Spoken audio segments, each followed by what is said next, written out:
And hindi siya malagkit sa mukha. I-share ko sa yung morning grooming routine na ginagawa ko. Sobrang bilis at sobrang simple lang neto. First, gumagapit ako netong lagayin siya ng water. Ako, nilalagay ko is mineral water, then ilalagay mo sa freezer, then magiging yellow siya. Kung makita mo, gamit ko na siya kahapon. Kasi hanggang dito yan, kalahati per day ginagamit ko. So ngayon, dito ko siya apply. So kung ikaw, if ever yung face mo is nag-ano siya, fa-fappy, like yung medyo mataba, like chubby-chubby siya, or kung gustong pumayat yung mukha mo at maging plakado siya, especially yung panga mo, ito yung magandang gamitin. Maganda dito, nakaka-tighten din siya ng balat sa mukha.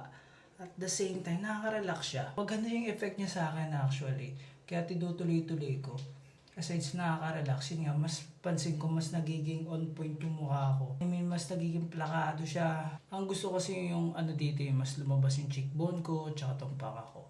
So, kaya ginagawa ko yan. Kabilaan lang to. So, tapos na ako mag-apply ng yellow. At the same time, nagbanlaw na rin ako. And next, ang gagawin natin is patuyin natin siya. Ako hindi ako gumagamit ng mga bimpo or anything. Ang ginagamit ko is tissue. Para yung dumi, hindi siya pabalik-balik sa mukha mo. Medyo magastos lang siya. Pero, alam mo yun, mas ano siya, hygienic for you. Worth it yan. Huwag ganun ha. Dump lang. Yan. Okay, hindi pet yung mukha mo. So, ano careful lang. Then next na ginagawa ko is nag-apply ako ng sunscreen. Ito yung ginagamit ko. And hindi ako super dami maglagay. Ito lang. Yan. Ito, ganito na ina-apply ko. So, lalagay ko dito. Dito. Sa noo. Dito. Tapos sa leeg. Yan. Yan, ganito lang siya. Ang gusto ko sa sunscreen na to is madali siyang i-apply.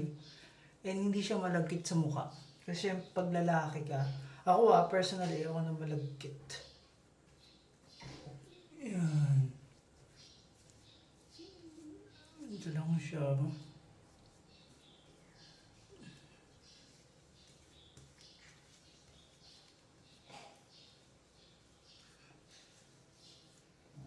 Yan. Apply lang natin ng ganyan. So yun lang. Then after ito, ginagawa ko to. Either mag-gym man ako or mag-walking or dito lang sa bahay. Lagi ko itong ginagawa. Yun lang to. Bye-bye.